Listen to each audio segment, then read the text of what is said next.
안녕하세요, 여러분. 오늘 제가 들려드릴 이야기는 평생을 성공만을 위해 달려왔던 한 노인이 어느 추운 겨울날 뜻밖의 만남을 통해 마지막으로 받게 된 인생의 가장 큰 선물에 관한 이야기입니다. 이 이야기는 실화를 바탕으로 하지 않은 창작 드라마이며 여러분의 감동과 몰입을 위해 재구성된 내용임을 미리 알려드립니다. 영상을 시청하기 전에 구독과 좋아요, 그리고 알림 설정 꼭 부탁드립니다. 여러분의 작은 클릭 한 번이 더 좋은 시니어 영상을 만드는데 큰 힘이 됩니다. 그럼 지금부터 이야기를 시작하겠습니다. 74세의 정하도. 그는 한때 대기업 회장으로 수천 명의 직원을 거느렸던 사람이었습니다. 하지만 은퇴 후 그가 매일 마주하는 건 텅 빈 집과 울리지 않는 전화기, 그리고 끝없이 반복되는 침묵뿐이었습니다. 아내는 10년 전 세상을 떠났고 두 자녀는 각자의 삶이 바빠 명절에도 얼굴을 비추지 않았습니다. 정하도는 매일 아침 한강변을 따라 걷는 것이 유일한 낙이었습니다. 그렇게라도 하지 않으면 하루가 너무 길고 무거웠기 때문입니다. 그날도 눈이 펑펑 내리던 12월의 어느 아침, 차가운 바람이 뺨을 때리는 새벽 6시, 정하도는 평소처럼 산책을 나섰습니다. 강변은 고요했습니다. 눈송이들이 소리 없이 땅 위에 내려앉고 세상은 마치 정지된 것처럼 조용했습니다. 그런데 다리 밑 계단을 지나던 순간 정하도는 발걸음을 멈췄습니다. 작은 그림자 하나, 눈이 소복하게 쌓인 계단 아래 낡고 얇은 패딩 점퍼를 입은 소녀가 무언가를 꼭 끌어안은 채 웅크리고 앉아 있었습니다. 정하도는 천천히 다가갔습니다. 소녀의 머리 위로 눈이 계속 쌓여가고 있었지만 아이는 꿈쩍도 하지 않았습니다. 저기 괜찮습니까? 정하도가 조심스럽게 목소리를 낮춰 불렀습니다. 소녀가 천천히 고개를 들었습니다. 17살쯤 되어 보이는 그 소녀의 얼굴에는 눈물 한 방울 없었습니다. 아니, 정확히 말하면 우는 것조차 포기한 사람의 얼굴이었습니다. 추운데 왜 여기 계세요? 집에 안 들어가고? 정하도의 물음에 소녀는 작은 목소리로 대답했습니다. 집이 없어요. 그 짧은 대답보다 더 정하도를 충격에 빠뜨린 건 소녀가 품에 안고 있던 낡은 사진 한 장이었습니다. 작은 남자아이의 얼굴, 천진하게 웃고 있는 포토카드였습니다. 이건 누구입니까? 정하도가 묻자 소녀는 그 사진을 더욱 꼭 끌어안으며 말했습니다. 제 동생이에요. 하늘나라에 있어요.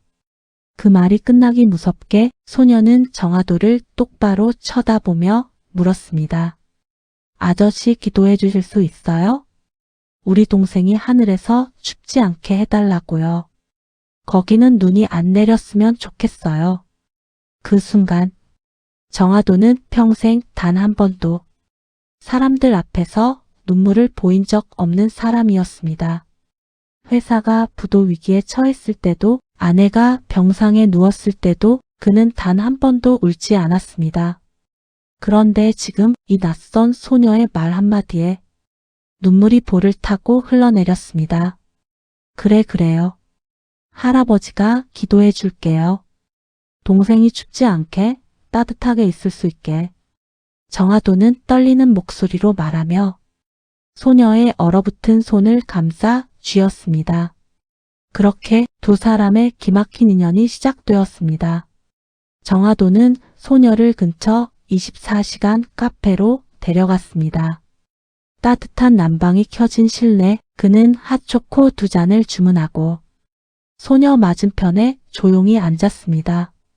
이름이 뭡니까? 밀라히요.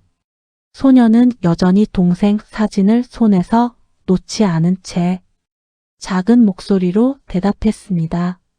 라일 씨 밥은 먹었습니까? 그 물음에 소녀는 고개를 저었습니다. 정화도는 샌드위치 2개를 추가로 주문했습니다. 따뜻한 핫초코를 한 모금 마시자 라희의 얼굴에 조금씩 생기가 돌았습니다. 라희 씨, 할아버지한테 이야기 좀 해줄 수 있겠습니까? 왜 그 추운 곳에 혼자 있었는지. 라희는 한참을 망설이다가 천천히 입을 열었습니다. 부모님은 제가 9살 때 이혼하셨어요. 엄마는 집을 나가고 다시는 안 돌아왔어요. 아빠는 일을 자주 못 하셔서 저희는 집을 계속 옮겨 다녔어요. 라희의 목소리는 점점 작아졌습니다. 그래도 동생이 있어서 괜찮았어요. 동생이랑 둘이서 서로 의지하면서 버텼어요. 제가 동생 밥 챙겨주고 씻겨주고 학교 보내고 그렇게 살았어요. 하지만 여기서 라희의 목소리가 떨렸습니다. 근데 3달 전에요. 동생이 횡단보도를 건넜다가 그만. 라희는 더 이상 말을 잇지 못했습니다. 정화도의 가슴이 무너져 내렸습니다. 동생이 죽고 나서 아빠는 완전히 달라졌어요. 매일 술만 마시고 소리 지르고 밤마다 집에서 난동을 부렸어요. 라희는 핫초코잔을 2손으로 꼭 쥐고 말을 이었습니다. 저는 무서웠어요. 그래서 동생 사진을 꺼내서 괜찮아, 우리 참자. 조금만 참으면 괜찮아질 거야. 그렇게 혼자 중얼거렸어요. 그런데 일주일 전에 아빠가 술 마시고 차를 몰다가 사고를 냈어요. 경찰이 찾아왔는데 아빠는 그 뒤로 연락이 끊겼어요. 라희는 눈물 한 방울 없이 말했습니다. 마치 이미 눈물이 다 말라버린 사람처럼 집주인이 와서 집에서 나가라고 했어요. 짐은 다 버려졌고 전 이것만 챙겨서 나왔어요. 라희는 동생의 사진을 들어 보였습니다. 그래서 그냥 다리 밑에 있었어요. 동생이 혼자 있으면 무서울 것 같아서요. 제가 기도라도 해줘야 할 것 같았어요. 정화도는 말문이 막혔습니다. 평생을 돈과 성공을 위해 달려왔던 그는 자신의 손자, 손녀조차 제대로 안아본 적 없는 사람이었습니다. 가족보다 회사가 먼저였고 사랑보다 명예가 앞섰던 삶. 그런 그가 지금 17살 소녀의 이야기 앞에서 너무나도 부끄러워졌습니다. 라희 씨, 정화도는 떨리는 목소리로 말했습니다. 할아버지가 당신을 도와줘도 되겠습니까? 라희는 정화도를 바라보며 고개를 저었습니다. 전 아무것도 필요 없어요. 할아버지가 기도만 해주시면 돼요. 동생이 혼자 아니라고 누군가 기억해주는 사람이 있다고.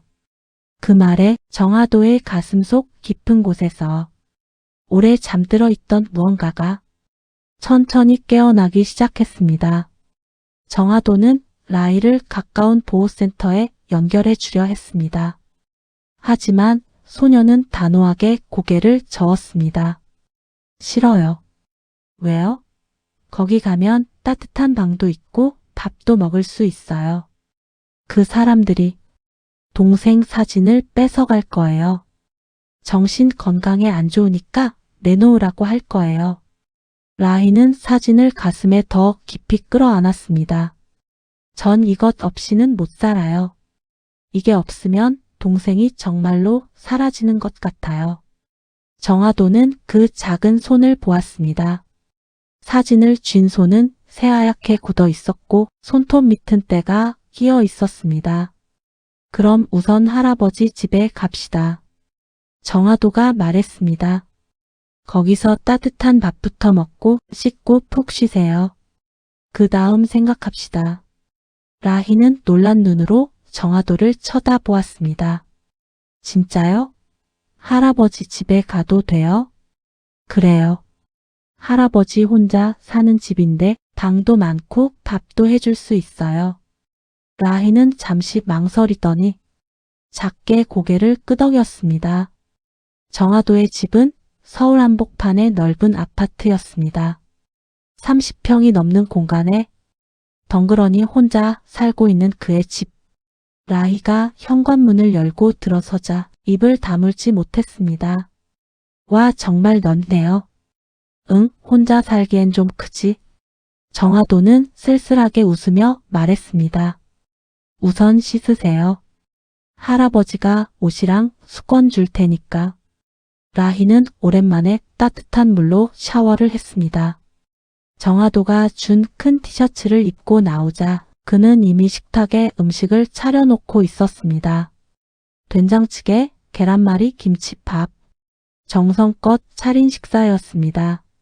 할아버지가 직접 만드신 거예요? 라희가 놀란 표정으로 묻자 정화도는 쑥스러운 듯 웃었습니다. 오래간만이라 맛은 장담 못하네요. 라희는 숟가락을 들어 된장찌개를 한 입 떴습니다. 그리고 눈을 크게 떴습니다. 맛있어요. 그래요? 진짜 맛있어요. 라희는 그제야 처음으로 환하게 웃었습니다. 정화도는 그 웃음을 보며 가슴이 뭉클해졌습니다. 누군가의 웃음, 누군가의 행복. 그는 너무 오래 그 감정을 잊고 살았습니다. 그날 이후 두 사람은 매일 조금씩 서로에게 변화가 되어 갔습니다. 정화도는 매일 아침 라희의 아침 식사를 챙기기 시작했습니다. 라희는 조금씩 표정이 밝아졌고 동생 사진을 가슴에 품은 채로 저녁이면 정화도와 TV를 함께 보았습니다. 할아버지, 제가 학교 복학해도 될까요? 어느 날 라희가 물었습니다. 학교? 당연하지. 가야지요. 근데 저 학용품도 없고 교복도 없어요. 정화도는 다음 날 라희와 함께 문구점과 옷가게를 돌았습니다. 새 가방, 새 공책, 새 교복, 새 운동화. 라희는 그 모든 것을 마치 보물처럼 소중히 안았습니다. 할아버지 정말 괜찮아요? 이렇게까지 해주셔도 괜찮아요. 할아버지 돈 쓸 데가 어디 있겠어요. 정화도는 웃으며 말했지만 사실 그의 마음속에는 이런 생각이 자리 잡고 있었습니다. 이 아이가 내 인생에 다시 의미를 주고 있구나. 행복은 오래가지 않았습니다. 라희가 정화도의 집에서 지낸 지 한 달이 지난 어느 날 저녁, 초인종이 요란하게 울렸습니다. 정화도가 문을 열자 술 냄새를 풍기는 중년 남자가 서 있었습니다. 내 딸 어디 있어? 당장 내놔. 라희의 아버지였습니다. 당신이 뭔데 남의 집일에 끼어들어. 내 자식 내가 데려가겠다는데? 그는 고함을 지르며 집 안으로 들어오려 했습니다. 정화도가 막아섰습니다. 지금 술 드셨죠? 이런 상태로 아이를 어떻게 데려가시겠다는 겁니까? 당신이 뭔데? 내 딸 내가 키우겠다는데? 할 말 없잖아. 그 순간 뒤에서 라희의 비명소리가 들렸습니다. 싫어요. 절대 안 가요. 라희는 방 안에서 문을 꽉 붙잡고 울부짖고 있었습니다. 제발 저를 데려가지 마세요. 라희의 얼굴은 창백했고 온몸이 떨리고 있었습니다. 정화도는 즉시 경찰에 신고했습니다. 경찰이 도착했고 라희의 아버지는 경찰서로 연행되었습니다. 며칠 후 정화도는 아동보호 전문기관에서 연락을 받았습니다. 정화도 씨, 라희 씨 아버지가 친권을 주장하고 있습니다. 법적으로는 친부이기 때문에 담당자의 말에 정화도는 단호하게 말했습니다. 조사해 보십시오. 그 사람이 과연 아이를 키울 능력이 있는지, 그동안 아이에게 어떤 일을 했는지. 조사 결과 라희의 아버지는 여러 차례 가정폭력 전력이 있었고 알코올 중독 진단까지 받은 상태였습니다. 아동복지법상 아이를 양육할 능력이 없다고 판단되었습니다. 하지만 그는 내 자식 내가 데려가겠다며 계속해서 법적 다툼을 이어갔습니다. 라희는 그 소식을 듣고 며칠 동안 밥도 제대로 먹지 못했습니다. 할아버지, 저 다시 아빠한테 가야 하는 거예요? 라희는 떨리는 목소리로 물었습니다. 정화도는 라희의 손을 꼭 잡았습니다. 아니요. 할아버지가 지켜줄 겁니다. 절대로 당신을 혼자 두지 않을 거예요. 그 말에 라희는 처음으로 정화도의 품에 안겼습니다. 제발 저를 버리지 말아주세요. 정화도는 라희를 꼭 안아주며 깊은 결심을 했습니다. 이 아이만큼은 내가 끝까지 지켜내겠다. 정화도는 변호사를 선임했습니다. 그리고 라희의 보호자 자격을 얻기 위한 법적 절차를 시작했습니다. 시간도 비용도 노력도 많이 들었지만 그는 단 한 번도 포기하지 않았습니다. 법원 심리가 진행되는 동안 라희는 학교에 복학하며 조금씩 일상을 되찾아 갔습니다. 친구들도 생기고 성적도 오르기 시작했습니다. 어느 날 라희가 시험지를 들고 집에 왔습니다. 할아버지, 저 수학 95점 받았어요. 정말? 우리 라희 대단한데? 정화도는 진심으로 기뻐하며 라희의 머리를 쓰다듬었습니다. 할아버지 고마워요. 할아버지 아니었으면 전 지금 어떻게 됐을지 몰라요. 라희의 눈에 눈물이 맺혔습니다. 우는 거 아니에요. 이제 그런 일 없어요. 정화도는 웃으며 라희를 안아주었습니다. 드디어 법원의 최종 심리 날이 왔습니다. 판사는 모든 자료를 검토한 뒤 이렇게 판결했습니다. 친부 민상진 씨는 현재 아동을 양육할 능력이 없다고 판단됩니다. 미성년자 밀라의 양이 성년이 될 때까지 정화도 씨를 법적 보호자로 지정합니다. 그 순간 정화도와 라희는 서로를 꼭 껴안았습니다. 할아버지 정말요? 진짜예요? 그래요. 이제 당신은 할아버지 가족입니다. 두 사람은 법원을 나서며 처음으로 손을 꼭 잡고 걸었습니다. 그날 저녁 정화도는 라희를 위해 특별한 식사를 준비했습니다. 미역국, 잡채, 불고기 케이크까지. 오늘이 무슨 날인지 아나요? 정화도가 물었습니다. 몰라요. 오늘은 우리가 진짜 가족이 된 날입니다. 정화도는 케이크에 초를 켰습니다. 자, 소원 비세요. 라희는 눈을 감고 깊이 소원을 빌었습니다. 그리고 초를 불었습니다. 무슨 소원 빌었어요? 비밀이에요. 라희는 웃으며 말했습니다. 근데 할아버지, 저 이제 동생한테 말해줘도 될 것 같아요. 뭐라고요? 이제 누나는 혼자가 아니라고. 할아버지가 생겼다고. 그러니까 걱정하지 말고 하늘에서 편히 쉬라고요. 라희는 동생의 사진을 꺼내 액자에 담아 거실 한쪽에 놓았습니다. 할아버지 덕분에 저도 이제 동생을 보내줄 수 있을 것 같아요. 더 이상 혼자가 아니니까요. 정화도는 라희의 어깨를 감싸며 조용히 말했습니다. 그래요. 이제 우리 둘 다 혼자가 아닙니다. 할아버지도 라희 씨 덕분에 다시 사람답게 살 수 있게 됐어요. 할아버지, 응? 사랑해요. 라희의 그 한마디에 정화도의 눈가가 붉어졌습니다. 나도 사랑하네, 우리 라희. 그 겨울 두 사람의 손을 감싸던 차가운 공기는 따뜻한 온기로 변해갔습니다. 창밖으로 눈이 조용히 내리고 있었습니다. 라희는 창가에 서서 눈을 바라보며 말했습니다. 할아버지, 눈이 이렇게 예뻤나요? 전엔 눈만 보면 추웠는데 오늘은 왠지 따뜻해요. 정화도는 라희의 옆에 서서 함께 눈을 바라보았습니다. 그래요, 할아버지도 이제는 안 춥네요. 두 사람은 서로의 손을 꼭 잡고 눈 내리는 겨울 풍경을 바라보았습니다. 그 순간 하늘 어딘가에서 작은 남자아이가 환하게 웃고 있는 것 같았습니다. 여러분, 오늘 이야기는 여기까지입니다. 우리 모두에게는 누군가에게 손을 내밀 수 있는 용기와 누군가의 손을 잡아줄 수 있는 따뜻함이 있습니다.